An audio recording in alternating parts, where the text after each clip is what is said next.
disparaître sans laisser de traces, voilà un scénario digne des meilleurs Sherlock Holmes. Et dans les réalités, disparaître ou faire disparaître quelqu'un est bien plus compliqué que ce que l'on pense. On laisse généralement des indices ou quelque chose cloche. Toutefois, aujourd'hui nous allons parler de la disparition de Monsieur Small, l'un des hommes les plus riches du Canada à cette époque.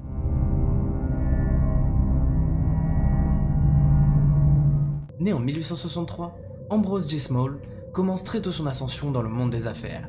C'est à 13 ans qu'il est embauché en tant que plongeur dans le luxueux Warden Hotel Toronto.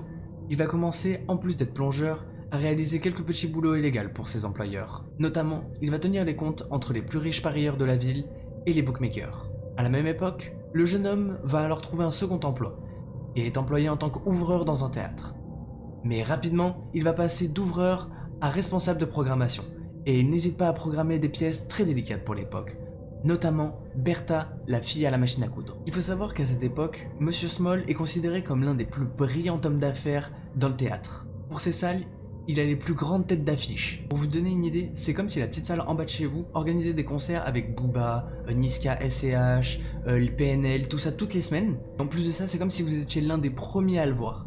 Parce qu'il faut savoir que Monsieur Small, c'est l'un des meilleurs dénicheurs de talent du Canada. Il a le flair pour découvrir ce qu'aiment les Canadiens à cette époque. Et en seulement quelques années, il va passer de simple plongeur à véritable homme d'affaires en rachetant la quasi-totalité des petits théâtres au Canada. Mais l'un de ses plus grands rêves est d'acquérir le Grand Opéra de Toronto. Très rapidement, il devient riche et puissant, mais malheureusement, ses ennemis vont aller de pair avec son succès.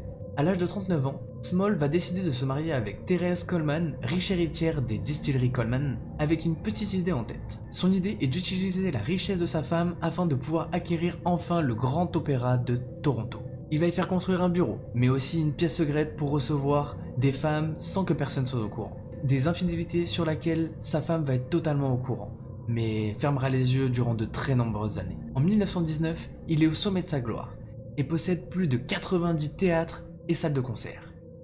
Mais c'est à cette époque que le cinéma va apparaître. Étant depuis de très nombreuses années dans les affaires, il voit le cinéma comme un signe avant-coureur du déclin du théâtre et des concerts. Il va alors prendre une décision radicale en décembre 1919, vendre l'intégralité de ses théâtres et salles de concert pour la modique somme de 1,9 million de dollars. Il faut savoir qu'à notre époque, ça représenterait environ 15, 16, voire 17 millions de dollars. Dès le lendemain matin, il va recevoir un chèque d'1 million de dollars. Sa femme va alors s'empresser d'aller à la banque pour l'encaisser. Dans l'après-midi même, il va aller voir son secrétaire et lui annoncer qu'il a vendu tous ses biens, mais que les nouveaux propriétaires souhaitent le garder pour la nouvelle entreprise. John, son secrétaire, n'avait pas beaucoup d'estime pour lui. L'histoire raconte que Monsieur Small introduisait généralement des clauses douteuses dans ses contrats, afin de le favoriser au détriment de ses clients. Mais lorsque le client découvrait l'arnaque et s'en prenait à Monsieur Small, il appelait son secrétaire devant le client pour l'humilier et faire comprendre que c'était le secrétaire qui avait fait l'erreur et non Monsieur Small. On comprend donc que son secrétaire n'avait pas beaucoup de respect pour lui et qu'il a accepté le nouveau poste sans vraiment rechigner. Vers 17h30,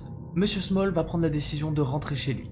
Mais sur le passage, il va s'arrêter pour acheter le journal. Sauf que la tempête de neige qui s'abat sur Toronto depuis ce matin-là a retardé la livraison du journal, ce qui va mettre Monsieur Small extrêmement en colère. Il va alors crier et insulter le responsable du kiosque avant de s'en aller dans la direction de chez lui. On ne le sait pas encore, mais le directeur sera la dernière personne à voir Monsieur Small vivant. Sa femme et ses amis vont laisser un certain temps avant d'alerter la police pour la disparition de Monsieur Small. Il était connu pour organiser des fêtes durant plusieurs jours, mais aussi pour les fameuses disparitions pour ses conquêtes. Dès que la police a été prévenue, une immense enquête va alors commencer. La police va alors chercher Monsieur Small dans tous ses anciens théâtres et salles de concert, mais aussi dans toute la ville de Toronto.